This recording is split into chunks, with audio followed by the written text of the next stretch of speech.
Aloha, everyone. My name is Chukky Okobi.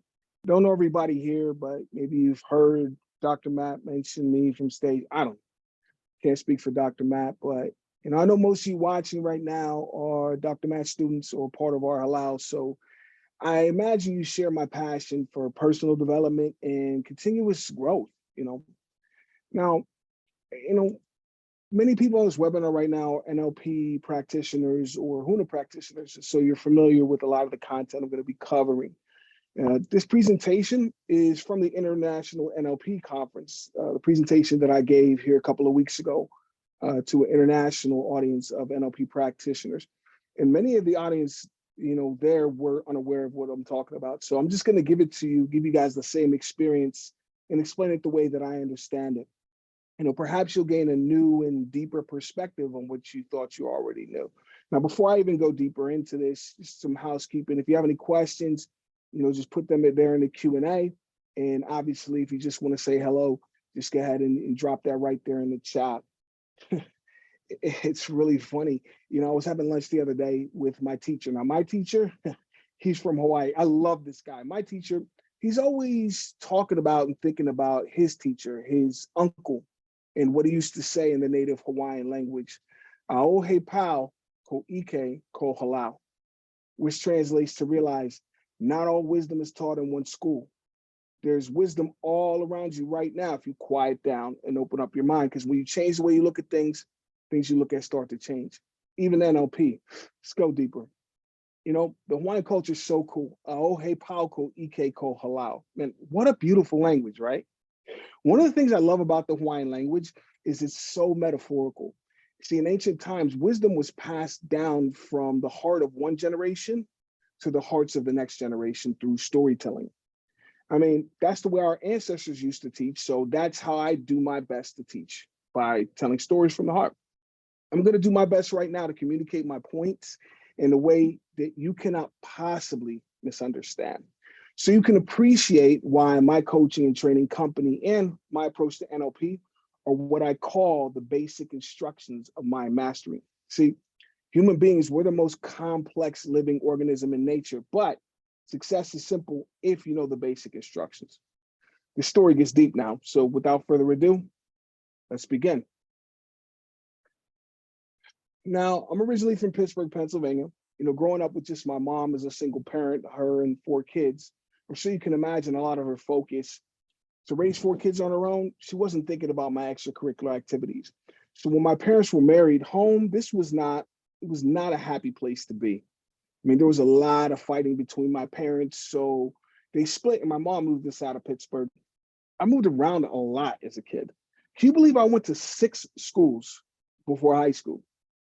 Being the new kid at school all the time, a lot of times I felt alone, like an outsider. So for me, sports filled a big void in my life.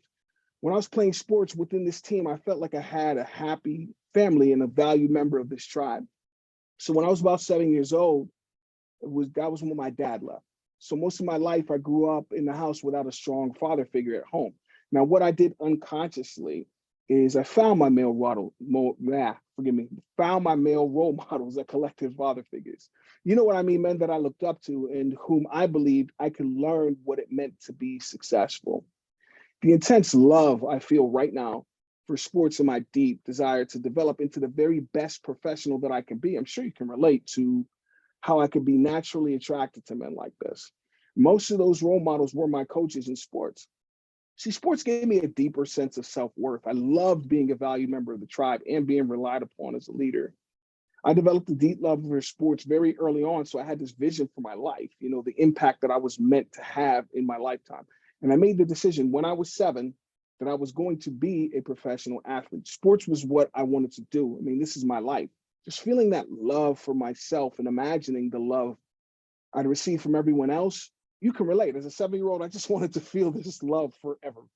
So sports became my number one focus in life as I went through school. Now, you think that after all I've accomplished playing sports, becoming a Super Bowl champion, you'd think that I was probably a decorated athlete as a kid. But believe it or not, I was not a highly recruited athlete in high school. See, Purdue University was the one and only scholarship offer that I received. And I first got to Purdue back in 1996. I was 17 years old.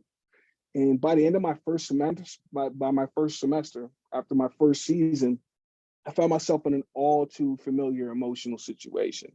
See, my first coach, the coach that recruited me and gave me this life-changing opportunity to play college football, he resigned and he left me after only one season. Now, all of a sudden, I'm 18 years old and I felt this deep anxiety about my future. In my mind, I hear myself saying, here we go again, as I'm, replaying that movie of my dad walking out again. I mean, it was emotionally tough. I was hiding in my dorm room, crying to myself inside. I mean, I'm supposed to be a big, tough football player, right? I didn't want anyone to know how I was feeling deep down. But then there came this moment when my only thought was I had to get back to realizing that vision I had for my life. I needed an advantage, some piece of information or a tool that I clearly don't have in this moment. And I began my search at a used bookstore on campus, believing that amongst this wisdom that everybody else forgot about, I would discover what would separate me from my peers and get me moving toward my dream of being a pro athlete. And believe it or not, I found exactly what I needed right here. The book that I stumbled upon was actually called The Secret of Creating Your Future by Dr. Tad James. I mean, the title jumped out at me. I'm really curious. This felt like fate. I just remember thinking, The Secret of Creating My Future. This is exactly what I've been looking for my whole life. So I grabbed the book, sat down on the hardwood floor, and just went deeper into it. So after about 15 minutes of focusing intently, I put the book down and thought to myself, I have no clue what this guy is talking about. I mean, this guy was out there. It was really different. He's talking about wizards and energy and mindset and emotions. I mean, it just felt all over the place. So I began to get up, to look for something else to help me. But then all of a sudden I was just stuck. It felt like the title of the book was glowing, like it was looking at me. The Secret of Creating Your Future. I remember thinking, I really, really want to know the secret. So I grabbed the book, sat back down, and just went deeper and deeper and deeper into it until this all made sense. Now, I imagine that many of you guys have heard the name Tad James. I mean, it's 2023. Tad James is pretty much synonymous with NLP. Although that book wasn't directly about NLP, this was the first book where I learned about taking control of my mind and my emotions, how we all create our reality, and how I could create my future as an athlete. So I started seeing results as a college athlete very quickly. So naturally, I went deeper into it. I went down the rabbit hole and began learning more and more from Tad James via books and CDs. I mean, we're talking about late 90s, early 2000s. Learning from Tad James in those college years helped me perform at a very high level. I mean, which then afforded me the opportunity to play for my hometown Pittsburgh Steelers, play 8 years in the National Football League, and become a Super Bowl champion. All I can say is that Tad James's NLP was the difference between just being another football player and to me realizing my wildest fantasy and creating my perfect reality. So Dr. James, he's meant a lot to me over the years. It's interesting because it was the years after football where he made the biggest difference in my life. And that's actually what I'm going deeper into and talking about today. Now, I'm getting a little ahead of myself. Let me get a quick drink. Now, most people see the athletes they watch on TV, as more than human. I mean, to us, they look like superheroes, right?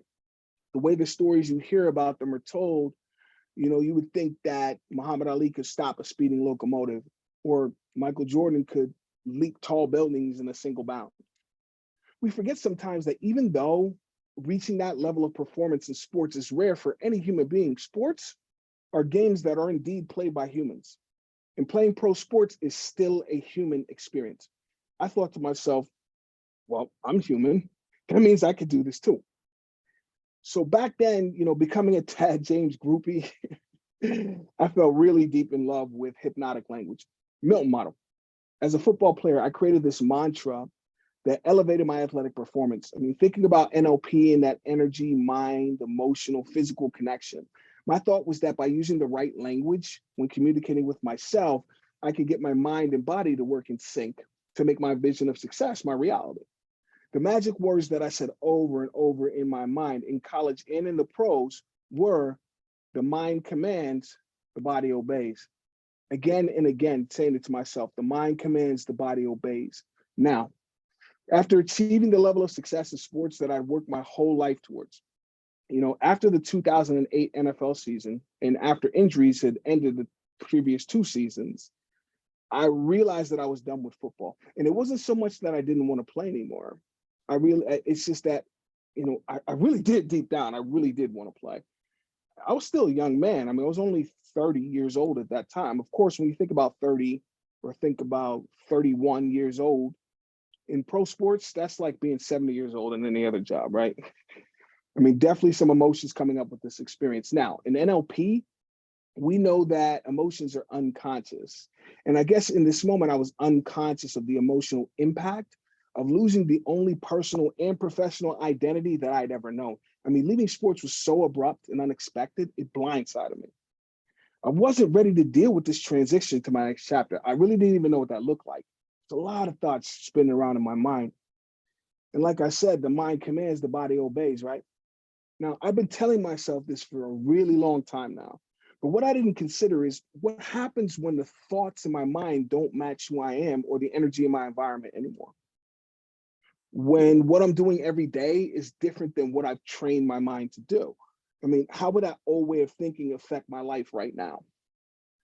So for 8 years after the NFL, my physical health seemed to just steadily decline. Of course, there are the physical effects, the expected wear and tear from football on the shoulders and the knees. But I didn't expect the headaches that seemed to always be present. I never imagined having cognitive issues and developing insomnia, struggling to sleep at night. Now, the physical issues were tough, but they were a walk in the park compared to the mental and emotional challenges.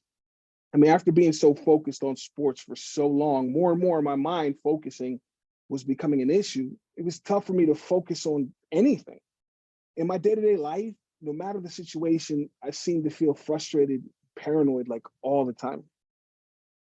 I get triggered in minor situations. It seemed like for no reason at all, I would just explode with rage.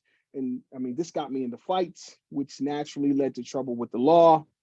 And I found myself in conflicts in my personal and professional relationships. My judgment when it came to business decisions was heavily impaired, which chipped away at my foundation. And as my issues slowly chipped away at my financial health, I ended up being on a bunch of prescription drugs. I mean, taking 4 different antidepressants and antipsychotic medications. Now, up until now, as an athlete, I'd accomplished everything in life I'd ever wanted. And before I knew it, it looked like the life and career that I created, it was all fading away. I had no money. I had no friends. I had no career. I didn't even recognize myself anymore. My entire life was just falling apart, and all I wanted was this hell on earth to just stop. Physically and emotionally for me, things had gone so far south to the point that in 2016, I found myself in the hospital with physical symptoms that were becoming debilitating. My sensitivity to light was so intense, they had to put garbage bags on the windows to keep the light out. I was getting spinal taps, spinal punctures every single day to keep the fluid in my skull from pressing down on my brain. And, I mean, with all the things going haywire, what really caused me confusion was that being in and out of the hospital for almost 9 months of that year, 2016, all the medical tests that the doctors were doing, the tests continued to come back looking normal. And every time the doctors came back to me with test results and told me that everything looked fine, everything looks fine, it felt like things were just getting deeper and deeper, going more and more south. And eventually, I got to the point where I was almost ready to give up. I told the doctors, you know what? I don't know what's happening right now. It feels like I'm dying or something, and I really don't want that. But from your perspective, you're a doctor. If from your perspective, you can't find any problem with me, then can I just go home? I mean, I thank you. I'm very grateful for all the effort you guys are putting in to help me, but this is clearly not the help I need. So I went home. Well, sort of. By 2017, I found myself living in the basement of the mansion I bought as a football player. Curtains drawn, staring at the ceiling, with that headache reminding me of how far I've fallen. I was in a dark place. Now, I don't ever remember feeling suicidal, but I do remember in my mind saying one night, God, if I go to sleep and don't wake up, that's okay. I'd be thankful for the relief. I mean, I'm messed up. I don't know if doctors can't help me. How do I fix this? If I'm passing away and it's time for me to just rest, then okay, I'm comfortable with that. That's when it happened. Laying there in the dark, all of a sudden I froze and I realized whatever's wrong in my life, it's not out there.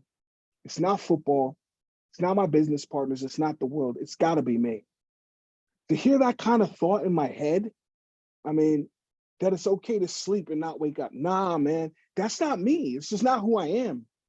I knew that something was off inside, and deep down, I really wanted to live. I wanted to live. I wanted to heal. I wanted to feel better, and I wanted to be happy again. You know, more and more than anything, I just wanted to find my purpose and bring a greater value to the world than just entertaining them with sports. And as I was realizing this, laying there in the dark, Tad James popped into my head again. I hadn't thought about Dr. James since I was in the NFL. And I said to myself, if NLP can get me all the way to the NFL and help me win the Super Bowl, maybe NLP can help me solve the problem I'm dealing with now, whatever this is. Once again, just like back at Purdue, I was determined to save myself. So I jumped on the internet and began refamiliarizing myself with NLP. So once again, I dived down the Google rabbit hole. I'm looking online at courses, books, YouTube videos, and eventually I landed on NLP.com. I see this guy wearing an Aloha shirt with the biggest smile. And I saw this training coming up in a few months in California, and it was only like $200. I mean, it's not a big risk, right?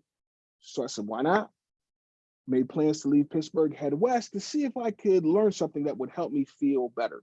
So it's late in 2017. I go to this training in Orange County, eager to learn more about NLP.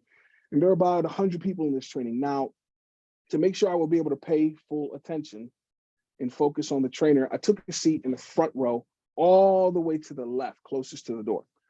And so after the co-trainer went over some housekeeping, then she introduced our lead trainer, Dr. Matt James. And there he was, standing right there on stage. I smiled because I connected the dots. I guess I wasn't thinking about that. The guy from the website was also the trainer. I had some other shit on my mind. So even though Dr. Matt's not the biggest guy in the world. He's like 5'10". He's pretty good physical shape. But to me, the big bad football player, this guy looked like a giant. I mean, look, I had never heard a speaker this compelling in my entire life. And so as I'm listening, it's like everything he's saying sounds true and it feels real. The way he spoke, it just made me feel comfortable and relaxed. And I really connected to what he was teaching. You know, I couldn't put my finger on it, but I felt like I was watching a magician at work. I turned and looked at the other students because I'm wondering if it was just me. I didn't know any other students at that time, but in my head, I'm asking them, are you guys seeing this? I mean, everyone's just dialed in right now and really enjoying this. Their faces were lit up with a big grin and hanging on to every word he said. They're frantically taking down notes. And I swear he had everyone under a spell. It was amazing how he just connected with this group.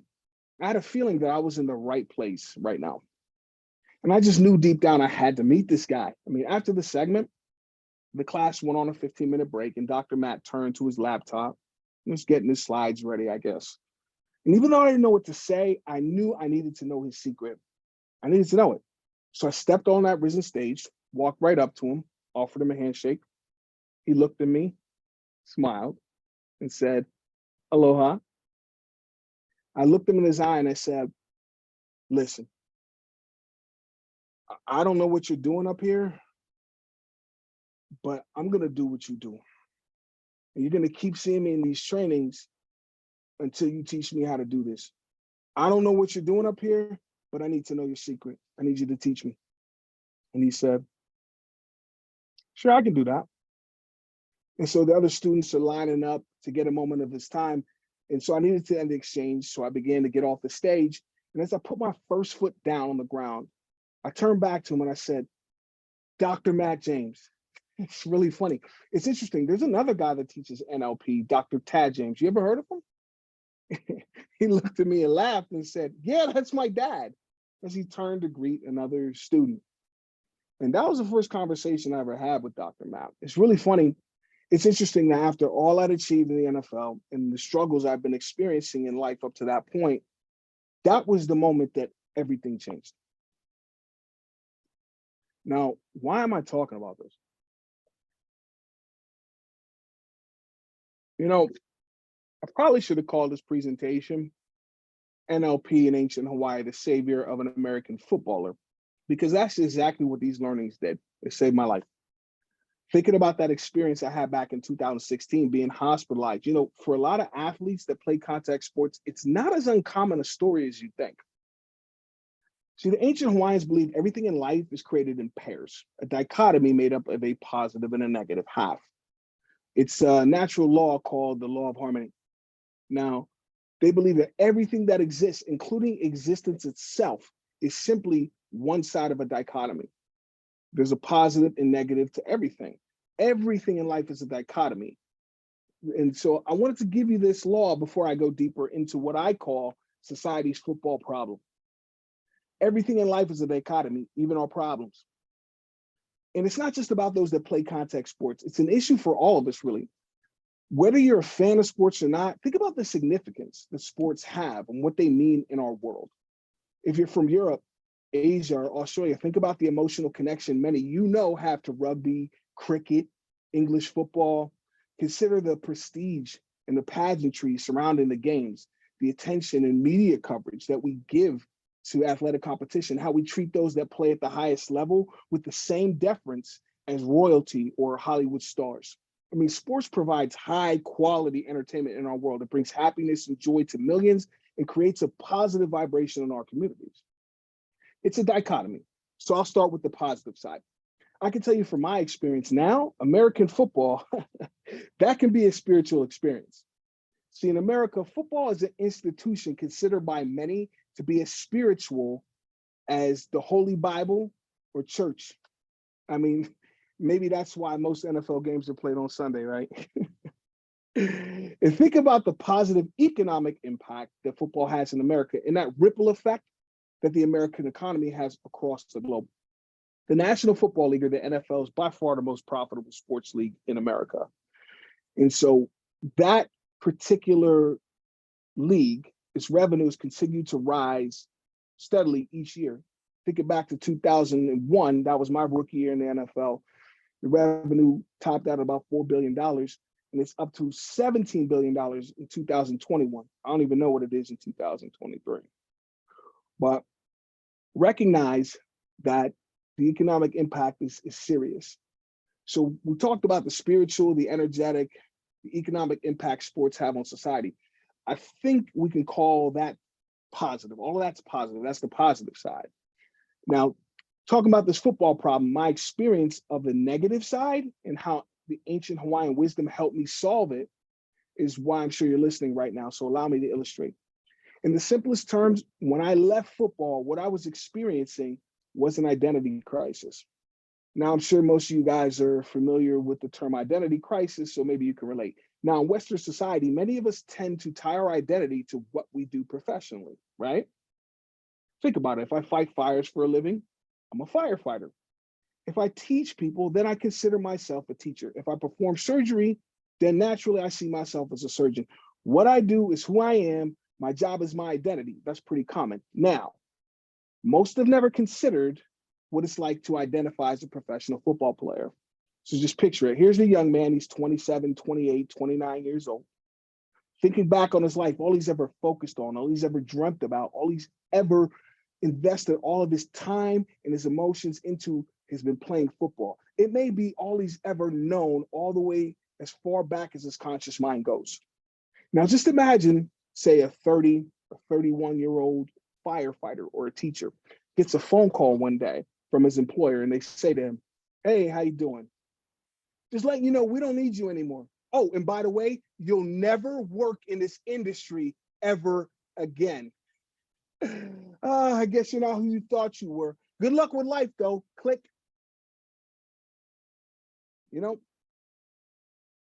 for professional athletes, that's not that uncommon. That's exactly how my career ended. See, most have never considered what that would be like. Now, when people are let go from professional sports, whether due to injury, age, lack of opportunity, recognize it can be as emotionally traumatic as any life-altering human experience and could create the same kind of mental and emotional challenges as post-traumatic stress disorder. I know many former athletes that have been through similar situations. And once that identity crisis hits, things can go downhill pretty fast. So keeping in mind that energy, mental, emotional, physical connection, the mental and emotional trauma connects to the physical toll football takes on the human body. The nature of the sports we love so much in this world, what makes them so appealing and entertaining is the physical nature, the aggressive energy of games like rugby or mixed martial arts or American football. The physical effects can't always be seen by the naked eye. And perhaps you're familiar with the 2015 movie Concussion, starring Will Smith. Now, this movie is set in the year 2002. And Smith played the lead role of Dr. Bennet Omalu, a pathologist in Pittsburgh, Pennsylvania.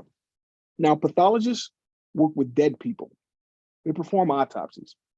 And in the movie, it's the year 2002, and retired Hall of Fame American football player Mike Webster is found dead at age 50, living in his pickup truck after years of self-mutilation and homelessness. And Dr. Omalu performed Webster's autopsy and concluded that Webster died as a result of the long-term effects on his brain from repeated blows to the head from playing football. It was the first discovery of this condition that was found in an American football player, a disorder called chronic traumatic encephalopathy, or CTE. Now, CTE is a neurodegenerative disease linked to repeated trauma to the head. And since 2002, CTE has also been discovered in former athletes from sports like Australian football, professional wrestling, ice hockey, rugby, and English football or soccer. Now, CTE can only be diagnosed via autopsy after the athlete is passed. And what can't be seen under a microscope are the spiritual, the mental, and emotional effects that athlete experiences before death, effects that can completely alter their experience in devastating ways while they're still alive, so much so that they could give up on life. And there are statistics to support what I'm talking about. In a study from 2016 titled Suicide in Professional American Football Players, this study found that the average age of former players who completed suicide was only 39 and a half years old. The average number of years they were out of football after retirement in which they did this, it had only been 6.5 years. Think about it. Less than 7 years without the game, and they just gave up on life. One of the most well-known examples is former pro football player Aaron Hernandez. Now, he played in the NFL for 3 seasons with the Patriots until his career came to an end after his arrest and conviction for murder. Now, pathologist Dr. Ann McKee is the director of the Chronic Traumatic Encephalopathy Center at Boston University, and she is considered the foremost expert in CTE research. Dr. McKee examined Hernandez's brain after he committed suicide in 2015 and reported the findings at the CTE conference. I think that was 2017. He said that at 27 years old, that was how old Hernandez was when he died, he had the most severe case of CTE she had ever seen in a young person. She was quoted in the Boston Globe as saying, "Now, we can't take the pathology and explain the behavior, but we can say collectively that individuals with CTE have difficulty with impulse control, decision-making, aggression, emotional volatility, and rage behavior." Thinking about when I was hospitalized back in 2016, what Dr. McKee is describing here, this is a pretty accurate description of what I experienced. Thank God for people like Dr. McKee and the work they do to solve this issue. However, Dr. McKee can only help after players have already died, at a point at which nothing can be done to save the individual or relieve their mental and emotional suffering. I remember thinking back for a moment during those years after football. I wondered if maybe playing football is just a death sentence. Thing is, by applying what I learned from Doctors Tad and Matt James about NLP in ancient Hawaii, the energetic healing practices, I saved myself and proved that football is not a death sentence. It is not. See, my belief is that if this information were more widely and commonly known, this combination could help athletes that are done with contact sports while they're still alive. As NLP practitioners, we all know that NLP is effective in changing behavior, impulse control, improving cognitive function, and decreasing emotional volatility.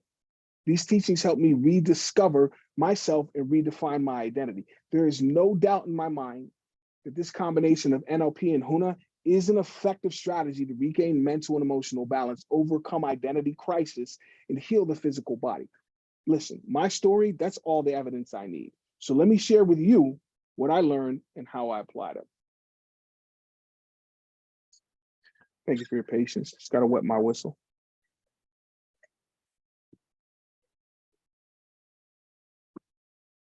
Mahalo. You know, thinking back to life after my NFL career ended, all the challenges that I couldn't make sense of, it was clear that whatever was going on with me, Western medicine was not the answer. See, doctors believe I was just exhibiting traumatic brain injury symptoms, chalking it up to just another football player with CTE, probably thinking there was nothing they could do for me. As soon as I connected with Dr. Matt back in 2017, things began to look up. After my first prac training, my first NLP training with Dr. Matt, my mental and emotional well-being began to improve pretty rapidly. I was learning so much so fast and really enjoying everything I was learning from Empowerment Inc. After becoming a master practitioner and trainer, I wanted more training. The more I trained with Dr. Matt and companies, my symptoms just kept getting better and better, more and more. I just really wanted to take things to a higher level, you know? I remember being at the back of the room towards the end of trainers training. It's 2018. I wanted more NLP training, but I didn't know what the next level was after becoming a trainer. And so I had to reach out to one of my kumu. You know, kumu is the Hawaiian word for teacher, for those that don't know. And so I reached out to NLP trainer and kumu huna, Deanne Delecki. Now, Deanne is an NLP trainer with Empowerment Inc. And so I asked her, so I really want to take things to the next level. What's the next training I should consider? And Deanne said, oh, that's a no-brainer. You got to take HUNA. And I was like, but I want to go deeper into my NLP trainings. Why should I learn HUNA? Now, I'm not sure if this is exactly what she said. She said something along these lines. I think she said, you want to go next level, right? Learning HUNA is like putting NLP on steroids. And so I thought to myself, NLP on steroids. So I said to her, NLP on steroids, huh? Okay, I'm in. HUNA it is. And that was enough to convince me to go deeper, so I signed up. So I attended level 1 HUNA training in September 2019.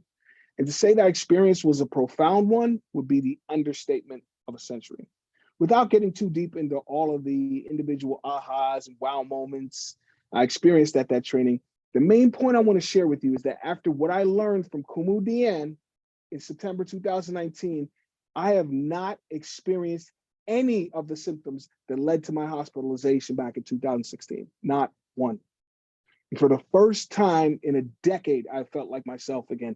I was instantly able to get off of those prescriptions, no more antidepressants, no more antipsychotics. For the first time since I left the NFL, I felt this deep sense of optimism. I could finally see a light at the end of this tunnel.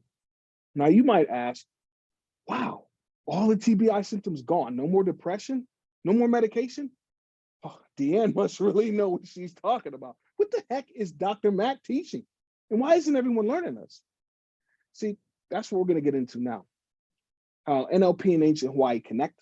And if you stay with me up until now, you must be into NLP like me. Now, NLP coaches and practitioners, we all know that NLP can help us shift our thoughts, our behaviors.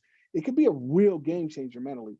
But it was the application of the ancient wisdom of Hawaii that brought it all together, helped me to rediscover my true self after football and empowered me to heal myself spiritually, mentally, emotionally, and physically.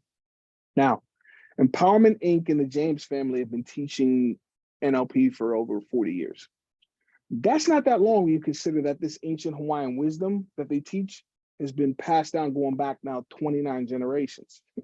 I mean, it was kept a secret for a very long time, but now it's time to make this secret common knowledge. So with that said, what is HUNA?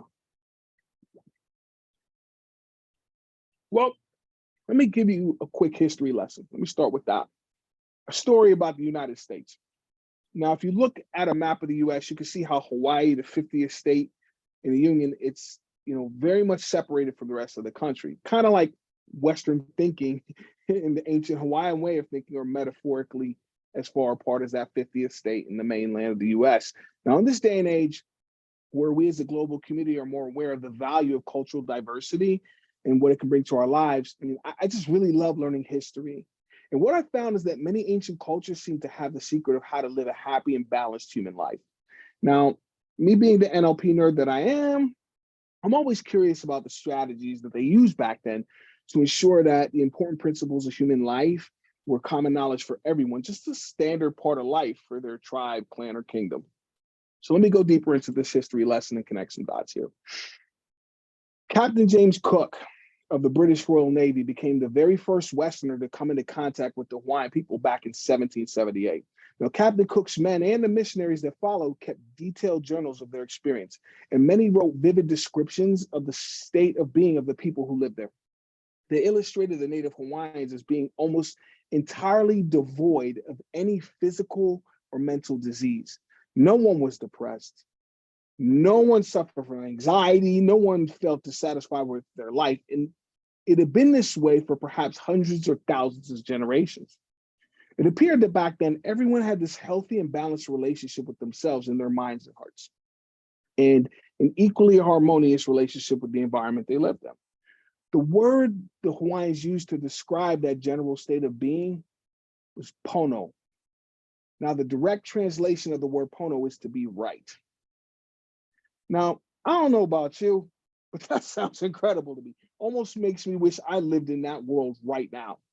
And thinking about today's society, many might wonder how that's even possible. Or thinking to yourself, well, duh, they lived in Hawaii, right? Just think about it, just the weather alone. For me, that eternal summer would make me feel glad to be alive. I mean, we're in Hawaii, are we not? Yeah, living in paradise helps, yet it doesn't explain the lower, almost non-existent incidents of mental illness or emotional stress. And the reason everyone feels so pono right now is a lot simpler than you think. It's basic instructions, actually. The general state of contentment is a result of the Hawaiians' approach to human life and evolution. It's all about the way they use their inherent capabilities, the way they viewed life, and how they used their human minds. Their minds weren't any different than our minds today. They just had a different understanding of how life on Earth and in the universe works. They had a deep connection with life and nature, and fostering that connection within themselves and their environment is how the Hawaiians, hundreds and thousands of years ago, created this utopia-like reality. So when the missionaries first arrived in Hawaii in 1820 to teach Christianity and saw how pono everyone was, they asked the native people about their spiritual practices. And the answer they got from the Hawaiian people was huna. Which brings me back to my original question. What the heck is huna? See, the long, chunked down way to describe what huna is the shamanic, energetic healing practices of the ancient Hawaiians. Now, huna was fundamental in the Hawaiian way of being, the Hawaiian way of life, for many generations before the Western world was imposed upon them. Now, huna is a Hawaiian word, and the direct translation to English would be concealed wisdom or secret. Now, in basic instructions lingo, the way I like to think about it, the word huna is, it's what we don't know that we don't know about ourselves. And so Hawaiian energetic healing practices, let's talk about energy for a minute. See, modern science has conclusively shown us that everything in our universe is energy, everything. To quote Albert Einstein, I don't know if you heard of him. Einstein says, everything is energy, and that's all there is to it. If you match the frequency of the reality you want, you cannot help but get that reality. It can be no other way. This is not philosophy, it's physics. Quantum physics states that mass, which is the fundamental property of all physical matter, and energy, they're interchangeable. Therefore, all physical matter is merely a manifestation of energy. And this means that everything, including us human beings, are simply energy stored in a physical form. So if according to Einstein, everything's energy, that means that even our psychological processes, our thoughts, our emotions, our beliefs, and our attitudes are all just energy. So when our thoughts and emotions are superimposed upon by our thoughts, by our beliefs and attitudes, then every aspect and system within that human body, that's what creates your human experience, love it or hate it. So think about it like this. When we think and feel, what we think and feel about our life and our environment are simply an expression of our consciousness of a vibration of energy. That's all it is. And you may be thinking, well, if we're all made of energy, how does that work? The ancient Hawaiians had a way of making sense of this dynamic. One moment.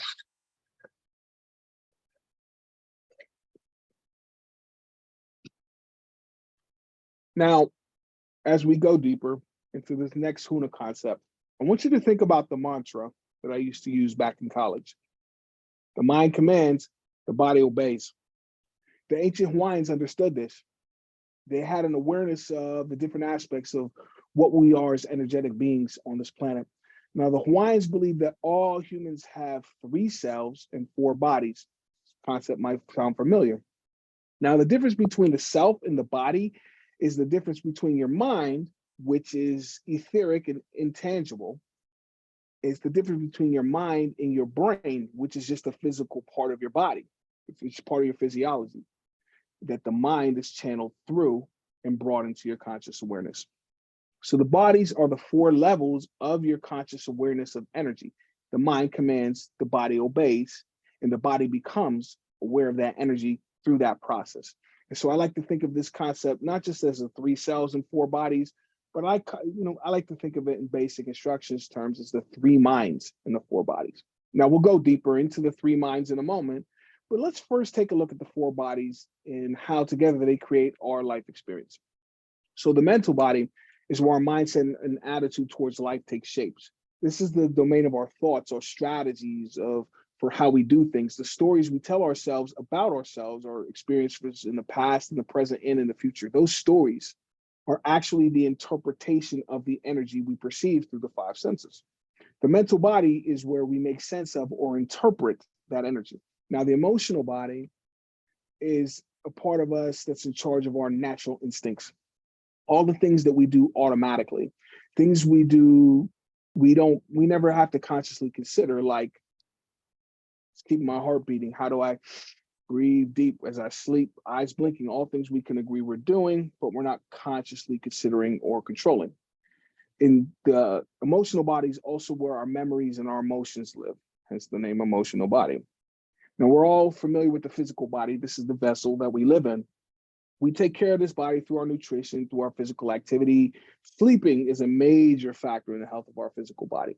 Now, spiritual body is the most abstract of the 4 bodies. And at the same time, from my personal standpoint, it's the body that's most significant in feeling aligned in our inner world and feeling aligned within our life experience. So what I want you guys to think about is the idea of consciousness.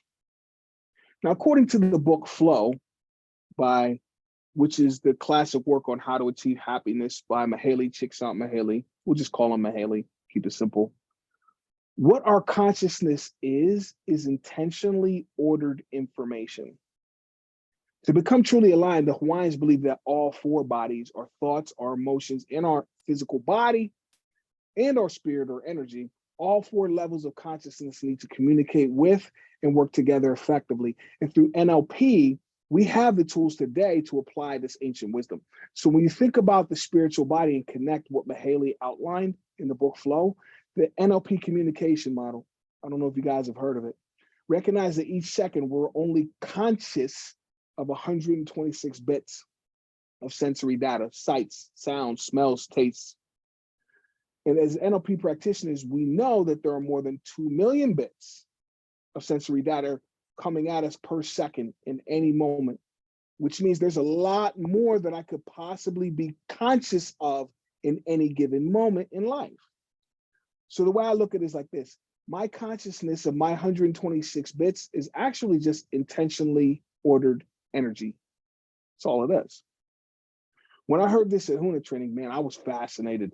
I'm thinking about the struggles I was dealing with after football, and I realized maybe all I need is just a different 126 bits.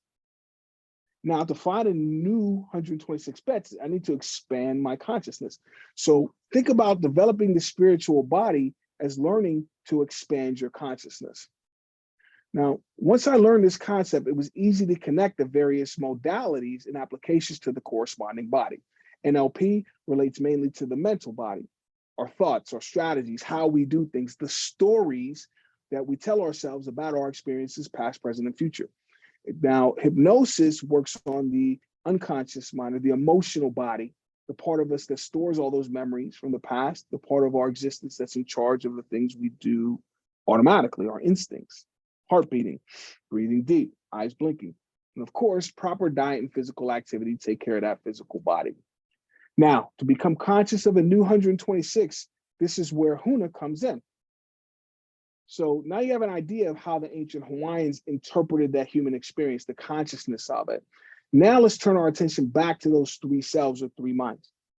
And keep in mind the NLP theme of energy, mind, emotional, physical connection as we explore the different selves or minds and the effect and how they affect the corresponding body.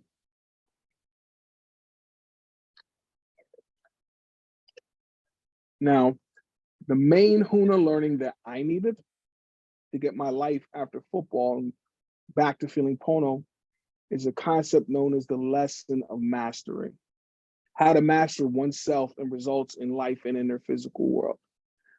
If everything in the universe is energy, the spiritual body is the body through which humans are connected to their environment and the universe, all that energy. And this is the body where inspirations and ideas come into our consciousness. Now, developing that higher self and spiritual body helped us open up the consciousness to the energy coming in from the universe, our source or God, or whatever label works for you. Now, connect this to something that I remember Kumu Dian told me this. It made it really easy to understand. The body above has direct influence on the body beneath.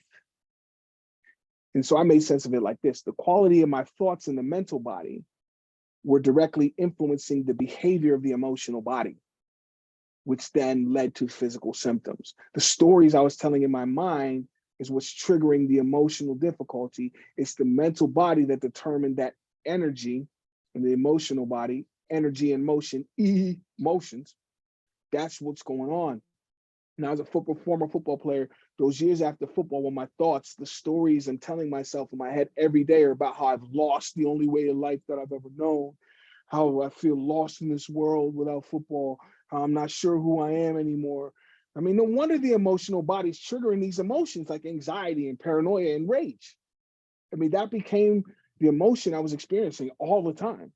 And that energy from the emotional body, when it trickles down to the physical body, I mean, that was the negative energy that was running through my entire physical being for the last 10 years. No wonder I was experiencing these symptoms in the hospital. I mean, it trickled down and it became physical. Now think about it. If the body above influences the body below, that means in order to feel pono or right, we got to start at the top. We got to start at the top of that spiritual body. And this is why I believe Huna is so important. Now you're getting a clearer picture of how NLP plus Huna helped me heal myself. Now, Huna is a modality that Dr. Matt and Empowerment Inc. teach that develops your consciousness. And that was what was going on with me back in 2016.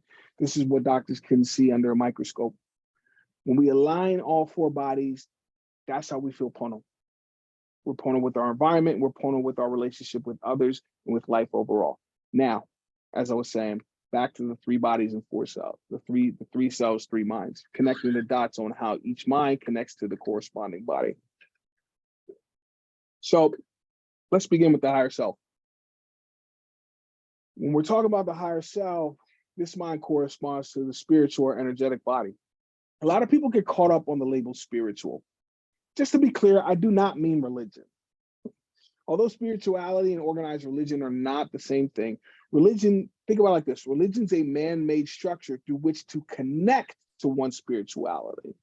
And since Huna is not a religion, there is no conflict. I've seen many people find Huna useful in deepening their faith in their chosen religion. Huna is not a religion, and so there's no conflict between practicing any religion that's organized or in Huna. They can go together perfectly. And so the way I interpret it is how I imagine the Hawaiians understood it when they identified the higher self. This is the highest vibration of energy in our human experience. And my personal belief is that this part of us, it gives us that inherent ability to transmit the etheric energy of the universe into our physical reality. Just like how in the Bible, a higher power was able to create all of reality. You know, each of us as humans has that higher energetic vibration in the ability to create our own reality. Now, for the two lower selves or minds, in short, the conscious mind connects to the mental body. The unconscious mind directly influences the emotional body. And now I want to go even deeper into these two minds and how they connect to what we're talking about today. It's really funny because, you know, one of the things I really love about Hawaiian culture, and I'm sure you as NLP practitioners can appreciate this, I love how metaphorical it is. So many metaphors. So much of the learning they've passed down over the generations was passed down through storytelling or metaphors. So today we have curriculums and a more scientific order to how we teach in Western culture, but to keep in line with the Hawaiian culture, I came up with my own metaphor to illustrate the dynamic between these conscious and unconscious, those minds, if you will. And I know some of you know where I'm going with this. So I want to recognize that it's all about how these two filter down. Remember that the law, the lesson of mastery, and how we're bringing that energy up from above to create our physical world. So without that, let's just get deeper into it.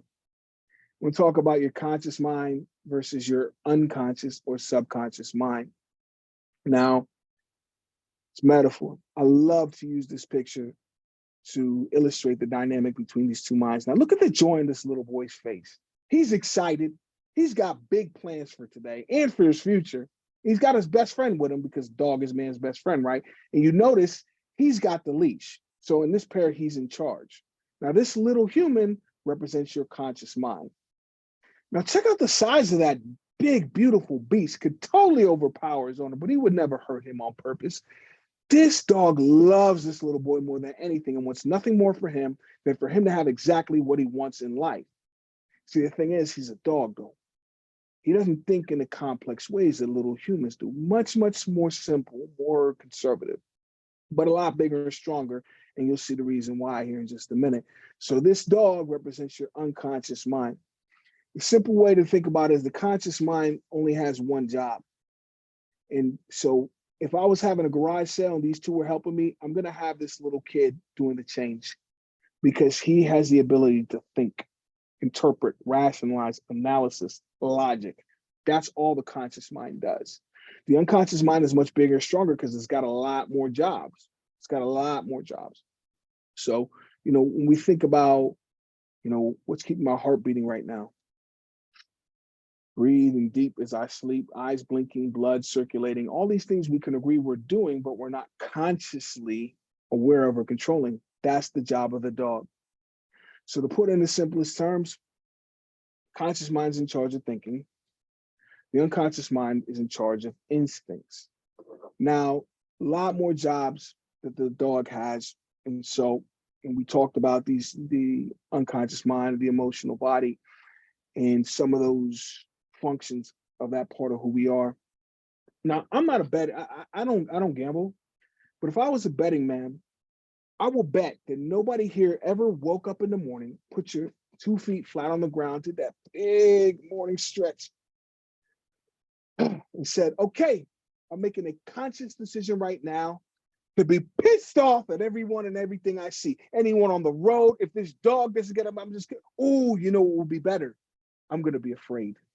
I'm gonna walk around racked with anxiety today. You know what? I'm not taking any risks. Let me just crawl under the bed right now. You've never, or probably don't know anybody who's ever consciously chosen an emotional state like that, right? But it happens. And what does that tell us? That tells us that the dog is in charge of our emotions. So understand the dog, the emotional body, the unconscious mind, it's all starting to click. Now, the dog's got he's a lot bigger and stronger, he's got more jobs. He's also in charge of holding our memories. And so think about it like this. In your unconscious mind, imagine you've got this long hallway and you've got all these different rooms on either side, right? And each room's got a label on it. So on this side of the hallway, I got a room and it's labeled happy. I got a room next to that and it's labeled grateful. I got a room next to that and it's labeled love. So every single time in your entire life that you felt this emotion that we call happy, from the first time you felt it as a baby, to that first sip of coffee this morning, what the unconscious mind says, what the dog says is, these memories, they feel the same to me. And the happy memories go in the happy room. The grateful memories go in the grateful room. Every time you've ever felt love, the love goes in the love room. Now, here's the thing about emotions. There's no such thing as good or bad. What we've got here are positive and negative. All emotions kind of act the same in certain ways. Think of it like a battery. There's a positive and negative side to the battery, but there's no bad side to the battery. So on this side of the hallway, I got a room and it's labeled angry. I got a room next to that and it's labeled fear. I got a room next to that and it's labeled guilt. So every single time my entire life that I felt this emotion we call anger, from the first time somebody took my toy away to when that jerk cut me off on the highway just the other day. The unconscious mind, or the dog says, feels the same to me. And all the anger memories go in the anger room. All of the fear memories go in the fear room. All the guilt memories go in the guilt room. Here's the significance of what's going on in these rooms. Whichever room has the most stuff, whichever emotion is dominant in your unconscious, creates what I call an emotional filter through which you engage and see your world. And so think about looking through that filter, like looking outside of yourself, looking outside at this tree. I can see everything clearly, or so I believe. I can see the blue sky, the white clouds, the green grass, the trunk of the tree. I can see it all clearly. However, there's something in this picture that we can all 100% agree is definitely there, but you can't consciously see it. And that is the glass. So think about it like this. I think I see what's going on outside of me in my world clearly, but could it be through that unconscious filter of the glass? I mean, my emotions, I mean, the glass. So think about it like this, NLP practitioners. Whatever that dominant unconscious emotion is, thinking meta programs, whatever that is, that's going to determine which 126 bits your conscious self. That's the filter that it's going to come through. Talking to NLP practitioners, I don't think I need to chunk down any more than that. But understand that's what's going on. So with whatever emotion is dominant in my unconscious mind, well then shit, I want my happy room to look like this. It should look like Tom Brady's trophy room. I should be calling up contractors to bust out these walls because you can't even imagine how much happiness I have coming up in my future. You can't have too much stuff on this side of the hall. I mean, these really can never get you in trouble to have too much love or too much gratitude. The issue we run into is what happens when my guilt room or my anger room looks like one of those A&E hoarder shows. You know, they got some 600-pound woman in the back in newspapers from 1987, litter boxes everywhere. What happens when my fear room looks like this? And I'm unconscious of this. And so this is what's going on a lot of times when we're dealing with baggage, if you will. What I don't know that I don't know about me. And so it's all about understanding this unconscious mind and how it communicates with how the conscious mind and the unconscious mind communicate. Think about it like this. If we're not aligned or pono inside and communicating with our unconscious effectively, you know, how are these two getting along? They got to be able to understand each other's communication. If the dog is communicating with a kid and the kid can't quite understand, he's going to miss a lot of stuff. So when you think about the emotions, it's negative. Let's talk about negative emotions. You know, there's, you know, things like guilt and fear and anger are uncomfortable feelings, just like a dog's bark is an uncomfortable sound. In NLP, that's what we call complex equivalence. And so the way I always look at it is, every time I feel a negative emotion, that's my best friend just trying to get my attention. He can't talk. I'm thinking about like my dog, Mika. And she barks at everything. She's always looking out the window. She's a protector. If somebody's walking by, she's going to bark. If there's wind blowing too hard, she's going to bark. Thunder, she's going to bark. If there's another dog, oh, she's really going to bark. And so think about if I'm in the kitchen, heating up leftovers, minding my business, and singing my favorite song in my head, and all of a sudden Mika goes, woo, woo, woo, woo. Boom, I'm going to jump like that. That's that fear, right? Now, I've got to interpret what that bark means. Most people never go and look. All they say is, somebody shut that dog up. I don't want to hear it. Put her in the room. And Mika's sitting back there like, man, I was trying to show you something. I was trying to help. You know what? I'm just going to keep barking until she pays attention. And so understanding that every time we feel negative emotions, that's why the ancient Hawaiians celebrated when their baggage came up, because that's their best friend bringing something to their attention. Now, if the kid can't understand the dog's communication, there's going to be a lot of misunderstandings. If the kid can't communicate with the dog in a way that the dog easily follows his lead, sit, stay, lay down, heel, follow me. If he can't communicate with his best friend in a way that he can't possibly misunderstand, he's no longer walking the dog. The dog's walking him. You see how the look on his face has changed.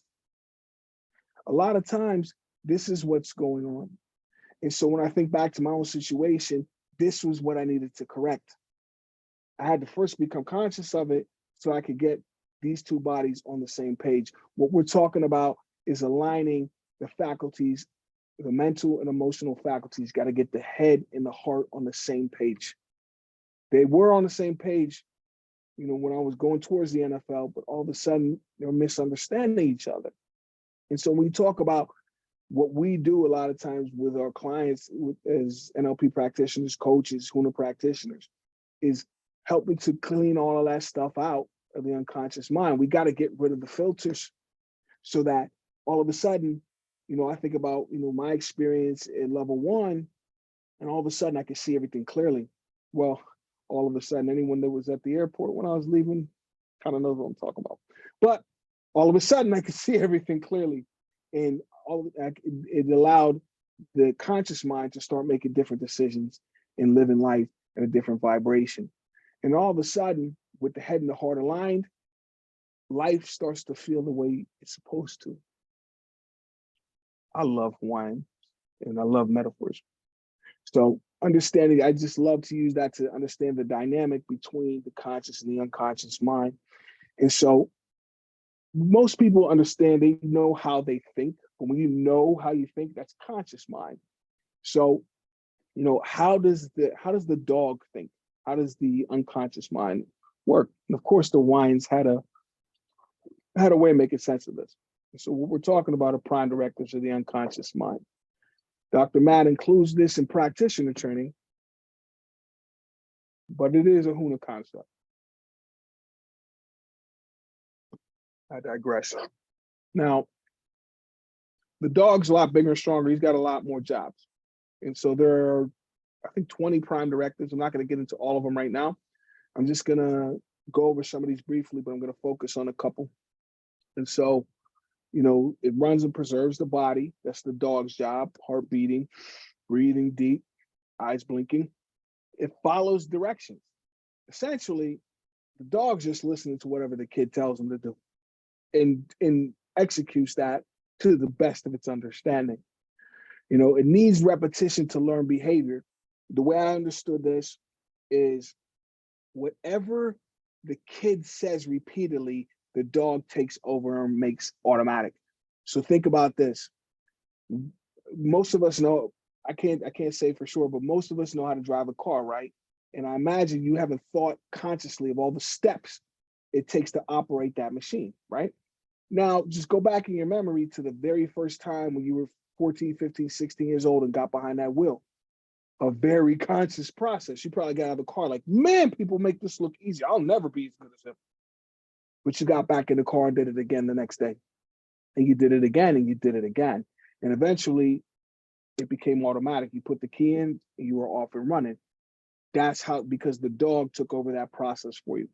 Now, It functions best as a whole unit. Essentially, it functions best if the kid and the dog are on the same page. It's the domain of the emotions. We talked about that, all those different rooms, that hallway, and the different emotional rooms, closets, if you will. So that's how it stores memory. It represses memories with unresolved emotions. You know, that's the dog's way of protecting the kid. Now that's real love. But it also, the dog will present those repressed memories when it knows the kid is ready to resolve this. Now, the last two, I always like to save those two and explain those ones together. So the dog is symbolic, and the dog, or the unconscious mind, does not process negative words directly. So think about it like this, going back to that metaphor of the kid and the dog. Understand that whatever the kid says, he has direct influence on how the dog behaves. It's that lesson of mastery again, basic instructions. So when you think about the dog is symbolic and it doesn't process negative just directly, when in my mind, I'm thinking about what I don't want all the time. You know, when I was having difficulties after football, that's what was going on in my mind, thinking about what I don't want. And anytime I'm telling it, the kid is telling a story and consciously think about what you don't want repeatedly, that becomes a habit. And so every time I think about what I don't want, I'm showing the dog 126 bits, a symbol of what I don't want. Now, the dog is simple, so he doesn't quite understand why you keep showing him this. But all he wants for you is for you to have what you want, and you keep bringing this up. So imagine the dog brings you something from outside that you don't want, like a dirty stick. At least I hope it's dirt on this stick, or a dead bird or something. You know, he loves these things, so he thinks you want it. And so you say to the dog, "You silly dog, thank you for this gift. I love you so much, but I don't want this. Okay, I don't want it."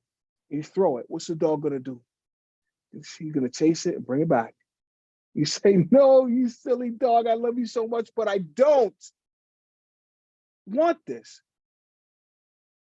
And we wonder why the same problem keeps coming back, confusing the dog. And so NLP, learning how to communicate better with myself in my mind, is how we know and how I was able to reverse this trend that led to all of those physical symptoms. And so, you know, the Hawaiians understood everything is energy, right? So our thoughts, our emotions, our beliefs, we all have what the Hawaiians call mana.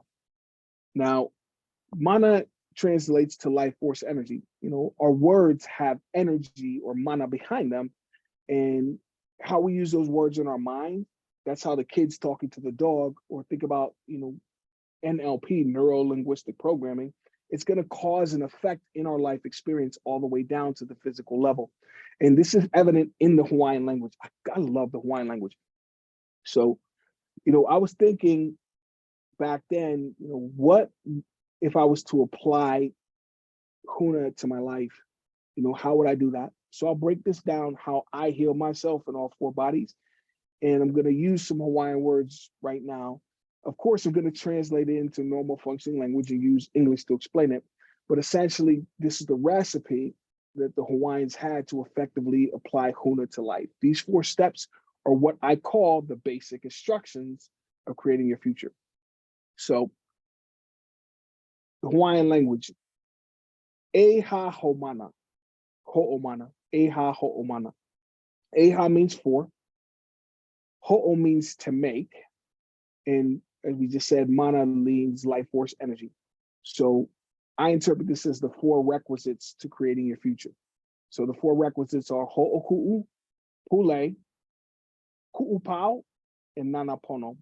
The English translation: let go of the past. Specify your intention or your desired result. Take the necessary actions to realize that desired result, and stay focused until. And we'll go a little deeper into each one, but let's start with ho'oku'u, or basic instruction number 1. The word ho'oku'u translates in English to release or let go. So basic instruction number 1 is to release. Release what?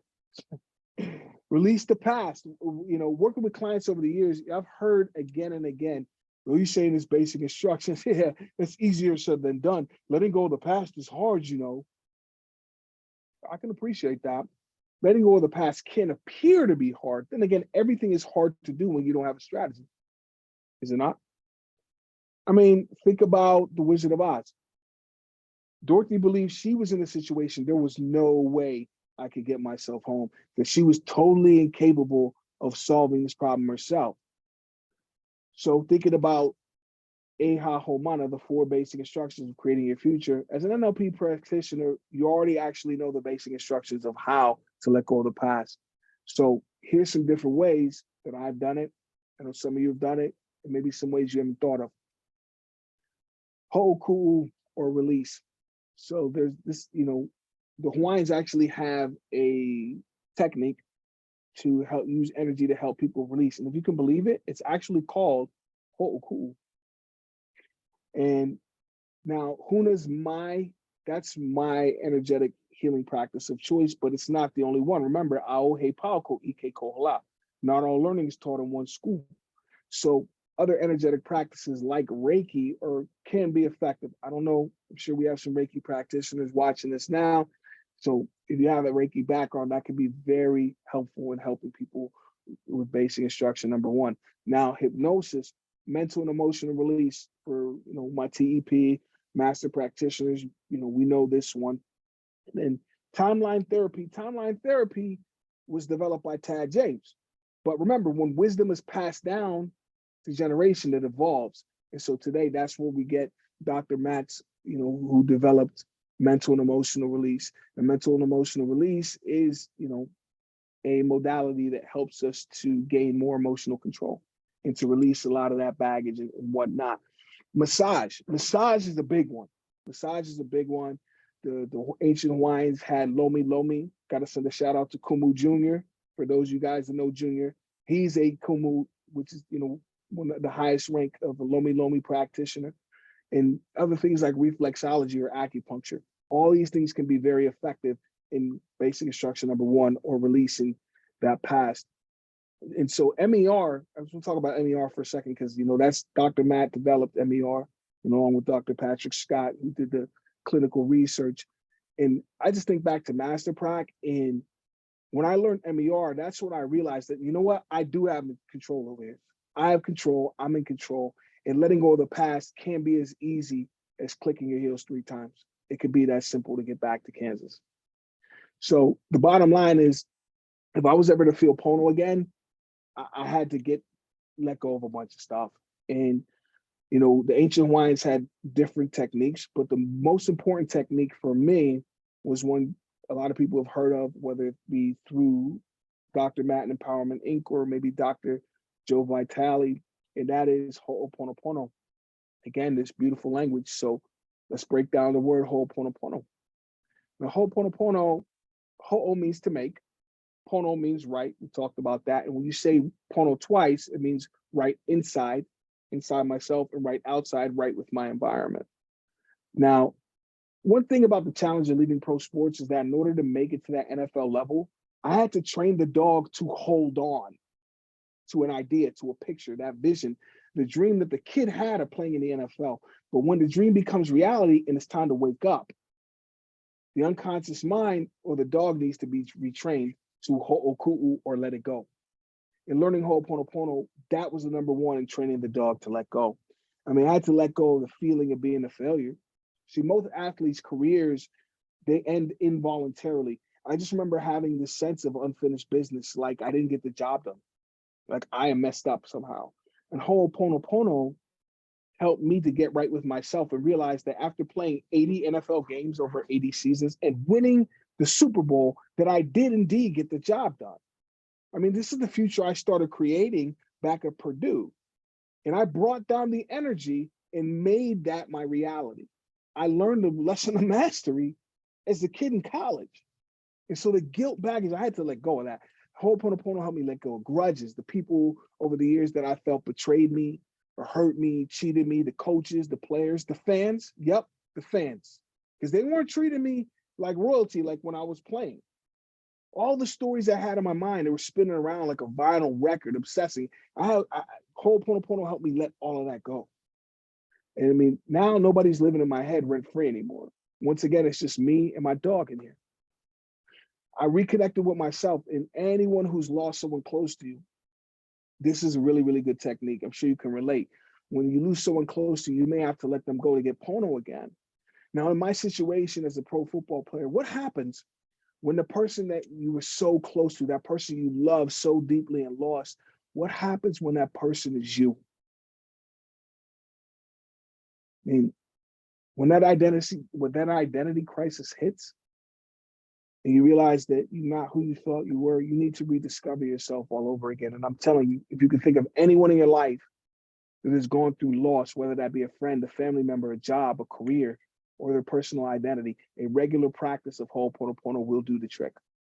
It will help them get back to feeling right again, feeling Pono. It worked for me. So once I started following the basic instructions, I regained a sense of freedom and made it easier to envision, what my future is going to be, which took me to basic instruction number 2, Pule, for specifying my intentions and desired result for the future. It helped me realize that playing in the NFL was just part of my path. It was the catalyst to help me discover my purpose and significance in the world, but it wasn't the end. It helped me to really gain clarity on the next chapter. I thought maybe I suffered the way I did. Maybe that was what I needed to do to connect me with Dr. Matt James and receive all of this stuff so that I could take it out into the world and help society solve this football issue. And, maybe all that struggling and being in the hospital, maybe it was all actually worth something. And so once I knew what I wanted, then we get to basic instruction number 3, Ku'upau, taking the necessary action. Now, one of my favorite quotes from history is actually from a cartoonist from the early 20th century, Don Harold. And the quote is, "Unhappiness is not knowing what you want and killing yourself to get it." And without knowing that Pule, without knowing my intention, that's what a lot of us are doing in life, is we're taking all these actions and wondering why we're unhappy. But we follow those basic instructions like a recipe, and knowing what the necessary actions becomes very easy and natural, which then leads us to basic instruction number 4, focus until. And I imagine a lot of people wondering, focus until what? Focus until that Pule is your reality. I mean, that's how I got to the NFL. Just following Tad James and, what ended up being what I call now the basic instructions. And so when you look at the word nanapono means pay attention carefully. And so as you're following these basic instructions, we need to maintain our focus and pay careful attention. Be conscious of the energetic changes that are happening in your reality so you can gauge how much closer we're getting to that reality that we want so deeply. And so what I did after I came home from training, working with Dr. Matt, is I made a habit of doing Ho'oponopono every single night before I went to sleep. Every single night. I've done Ho'oponopono every night. And my wife, Alicia's on here. She can corroborate this. Every night since 2017. The dog's trained. Keep my intention in mind in everything I do, and taking only the necessary actions to lead me to my desired result, my Pono reality. In short, I had to focus on living Pono every single day. Focus on Pono until my life was Pono in all 3 cells in all 4 bodies. Now, all the dots I've connected here, I couldn't have saved myself without my teachers and those that came before me. See, paying homage to our ancestors, honoring the lineage, is a very important part of Hawaiian culture. So where did Dr. Matt learn all this stuff? It's a long story, getting close to time. Don't want to keep you guys all night, but I'll give you the lineage very quickly as I can. Now, this particular practice of Huna, this secret wisdom was kept in one family for 27 generations of Polynesians, the first settlers of the Hawaiian Islands. The teachings were kept within the Bray family lineage. Now, one of the last, if not the last Hawaiian kahuna was David Bray, better known as Daddy Bray. Now, this word kahuna is thrown around a lot, but just a little tidbit for those of you that don't know. In the Hawaiian culture, One cannot call himself a kahuna unless he's given the title by his kahuna. Now, Daddy Bray taught huna to his son, Papa Bray, who then taught it to John K. Mikawa, Uncle George Nope, and there's that Tad James guy I was talking about, who then passed it on to his son, Matt James. And Dr. Matt is now empowering the planet by integrating these learnings into NLP and teaching other teachers, or making kumu, to get this secret out to as many people as possible, keeping this ancient Hawaiian wisdom alive and empowering the planet. So the highest distinction as a teacher of huna is kahuna, but since Daddy Bray is the last kahuna, kuna is the highest level any teacher of huna can achieve on planet Earth right now. So I got to take a moment and recognize some of my kumu, those that by teaching me these learnings passed it on to me and helped me save myself after football. So now, you know, the old saying goes, ladies first. So I got to start by sending a big shout out to Kumu Karen. I don't have any pictures of Kumu Karen, but Kumu Karen is an OG. You know, for those that don't know what OG means, it means original gangster. She's the first Kumu that Dr. Matt made, and she is gangster, for those of you that know Kumu Karen. So gotta send a shout out to Kumu Karen. But again, ladies first, and I got to start with one of my favorite Kumu. I love all my Kumu in RLI, but I don't want you to think I'm playing favorites, but I got to start with Kumu Dr. Jane Lewis. Now, she's in the UK, somewhere near Bristol or Birmingham, I believe. Now, Dr. Jane, or Kumu Jane, is a doctorate in esoteric studies. Her dissertation, her PhD, was about Huna. So the way I see it, Kumu Jane has a PhD in Huna. I mean, she's just amazing. She's a spiritual coach for women leaders, business owners, and she's been practicing Huna since '99. She's an OG too. Learned Huna directly from Tad James, Uncle George. Since we're talking about OGs, congratulations to Kumu David, Dr. David Shepard. Now, this guy has been teaching this stuff for 30 years and got his NLP and Huna training directly from the source, Tad James, Uncle George, John K. Mikawa. So Kumu Dave is an OG and pretty gangster. This guy's a legend. Now, Kumu's been practicing NLP for some time, but he shared with me that adding in Huna, that's how he discovered who he really is. But this guy's incredible. The work he's done with military veterans in the UK for years. I mean, it's just, he just taught a Huna at a breakthrough training in Malta last month. I mean, it's June 1st today, so yeah, in May. And he shared with me this story about a woman who he worked with in 2022 who had breast cancer. She was supposed to have a double mastectomy, but she wasn't having it. I can relate. Now, Kumu Dave worked with her using NLP and Huna. And the last contact he had with her, her tumors had gone down by 50%. The calcification went down by 75%. Talk about a magical experience. That's how real this stuff is. Now, gotta pay homage to my friends across the Pacific over in Japan. They're starting a new lineage with these teachings. We're talking about Dr. Taka and his sister Tomoe Endo. Now, Dr. Taka is a level 4 Huna practitioner and one of the few true master trainers of NLP that are on this planet. And Tomoe is a Kumu Huna from our Halal. Halal means school, for those of you who didn't connect those dots. Now, Taka is a doctor in forensic psychology. And one thing he shared with me is how as a psychologist, he's tasked with helping patients change their thoughts and behaviors. And the combination of NLP and Huna has helped him help patients in ways that other doctors seemed unable to do. And I mean, he's earned awards for the miracle-like results he's gotten with working with drug addicts in Florida and using these tools to help addicts regain control and avoid, relapses. And Tomoe is an NLP trainer and a Kumu and Huna. And teaching Huna, this is what she does. This is her life. This is her career. And she just finished a level 1 training in Japan just a few weeks ago. Now, these guys have experienced some pretty magical results. And Dr. Taka shared with me how they have a family member who was in a coma. And doctors believe that they would never wake up. Or if they did, they'd be in a vegetative state.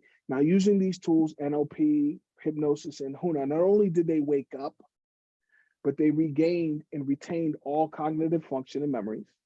They were able to independently care for themselves and regain a sense of empowerment that Western medicine told them was not possible. It's crazy, right? People are amazing.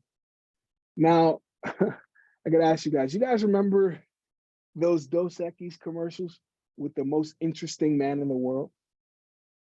What you probably didn't know is that that guy was actually modeled after Kumu, Dr. Patrick Scott. I'm kidding, but I'm kind of not. Because from my perspective, this guy is the undisputed most interesting man in the world by far.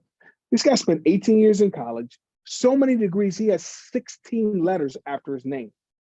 16 letters. He now teaches doctors in medical school, as he put it, he teaches them to not be assholes. He's been a music teacher in Norway. This guy was a male model in the 80s. Don't get too excited, ladies. But he currently runs the Heads Up Clinic in Las Vegas, a clinic advancing mental health in the state of Nevada, serving clients and patients all over the country. It's got like 20,000 active patients. That's like 5 times more than any clinic of this kind that I've ever heard of. Now, Dr. Patrick Scott also ran the clinical trials that proved mental and emotional release. Dr. Matt's evolution of timeline therapy. Kumu Patrick has helped prove that it's an effective application in treating depressive disorders. And if you still doubt that he is indeed the most interesting man in the world, this guy had stage 3 and stage 4 cancer at the same time. And adding in NLP and HUNA to everything else that he was doing with all of that medical knowledge he has, he's been cancer-free for over 4 years. He's just, named as HUNA Halal in Las Vegas, and he's been teaching HUNA a long time, since the 90s. He just had a training like 2 weeks ago. This guy's truly an inspiration. And you see some of the other teachers. Now, gotta give one quick shout out again to Kumu Deanne. It's my level 1 Kumu. And I think it's safe to say Deanne was right. See her there on the left. You want to go next level with NLP? You want to learn HUNA. You don't have to go all the way to Hawaii to learn it. And although I would recommend you do, but between Taka and Tomoe in Japan, you got Kumu Jane, Kumu Dave in Europe, Kumu Patrick and Vasic in Vegas. And we know HUNA practitioners in Australia, the Philippines, Canada. So if you want to learn the secret of creating your future, wherever you are in the world, there is a Kumu near you. And of course, you could also go see Kumu Matt, or come see me. Now, it's 2019. I'm getting ready to head to the Big Island in September for my first HUNA training. I'm assisting as an NLP trainer earlier in the year, and we're having lunch, and I'm asking Dr. Matt questions. Still feeling curious about how Deanne told me that HUNA would help me reach that next level. Now, at this point, I've been training with Empowerment Inc. for almost 2 years, and I'm getting to know Dr. Matt at a deeper level. But today, this was the first conversation where I shared with him the challenges I was having after football and, being hospitalized, TBI symptoms, and my concerns about CTE. I told him how grateful that I feel for all of these learnings that I've got from him and how NLP has helped me develop my mindset, manage my emotions. I told him about the whole journey and how my main objective was to heal my physical effects from years after football, heal the brain, overcome CTE. So I asked him, I said, what am I going to learn through HUNA that I haven't already learned through NLP? And he said to me, realize whatever you think you are so much more than that. Remember, we have 4 bodies, not just the physical one. He didn't really chunk down any more than that. I mean, this guy always leaves me intrigued and wants to know more.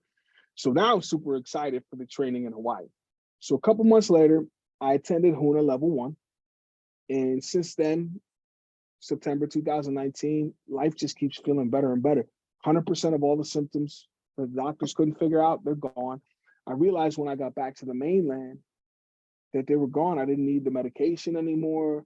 The vibration of my life just shifted tremendously, almost instantly. the pain from all those years after football just faded away. I had this new lease on life, and I just felt optimistic about my future, deeply wanted to share this with the world. And I found my path.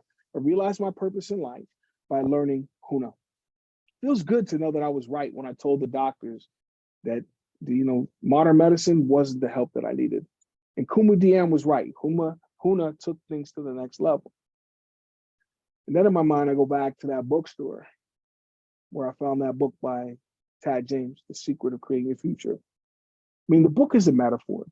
It's about a young man who wanted to create his future. And even though that first book was kind of out there, and he didn't really chunk down to where the secret came from, I didn't know that he was teaching the principles that the ancient Hawaiians do.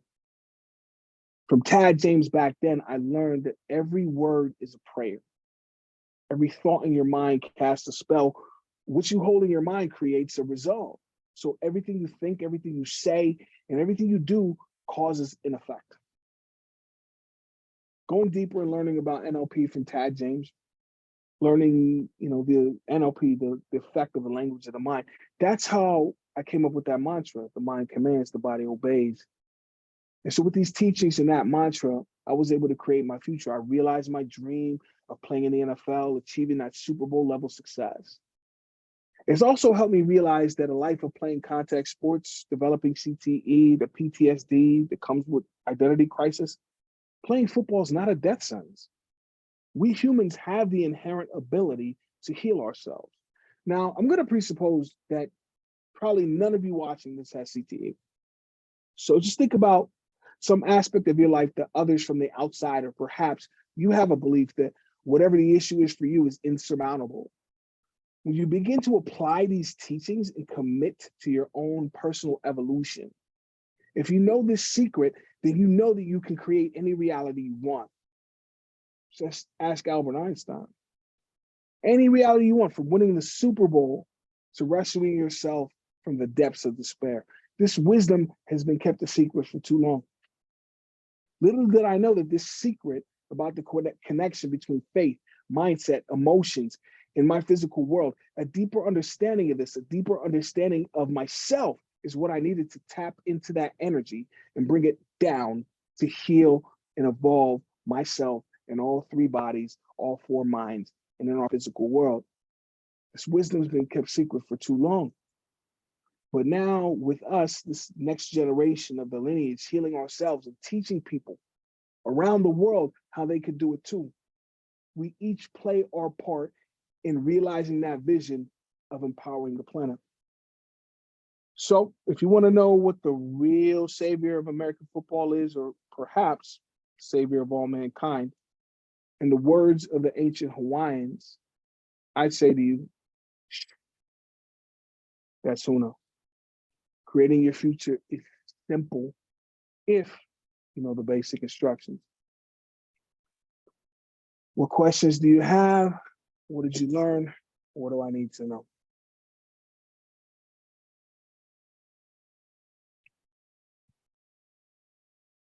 Damn, it's quiet.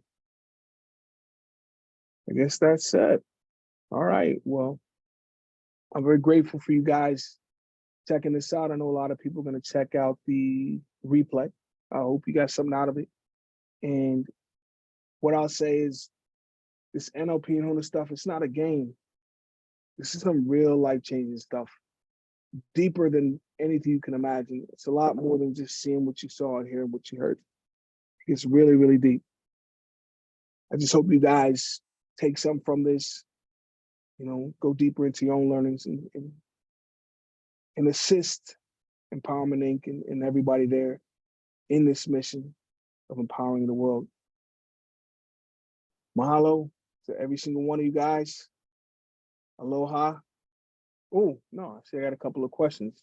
All right, cool. Oh, forgive me. Okay, I didn't know the chat was off. Okay. Kim, thank you for sticking with me this whole time. Carrie, thank you too. And guys, hopefully I'll see you guys in September or in Carlsbad, where Alicia and I will be. Aloha and a hui ho.